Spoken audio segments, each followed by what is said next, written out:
After the hot and humid summer, autumn has finally come to us, and nowadays Seoul's weather is gorgeous. Especially after the government lowered the social distancing level to 1, many events taking palaces as venues are resuming. The Seoul Metropolitan Government resumed a ceremony to replace the Royal Palace Guards at Deoksugung Palace today, which had been suspended due to the coronavirus.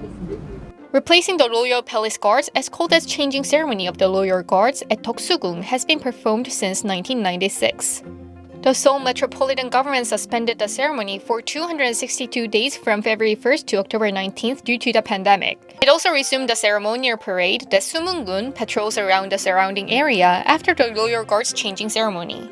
During the Joseon Dynasty period, a government officer called Sumunjang was placed in charge of the palace gates.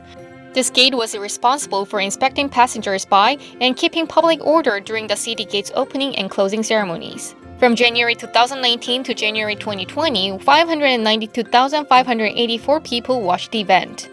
Additionally, the Cultural Heritage Administration and the Korea Cultural Heritage Foundation announced that they would hold a special Wisely Spending Autumn at the Palace event. The event will take place in the Sojubang area of Gyeongbokgung Palace from the 19th to the 25th. In Sojubang, visitors can enjoy traditional music and experience royal food, including 골동반, which consists of bibimbap and various traditional side dishes.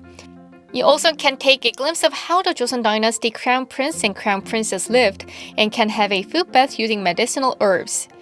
Meanwhile, models presented various hanboks at the Seoul 365 fashion show held at Sungjeonjeon Hall in Gyeonggi Palace in Seoul on October 19th.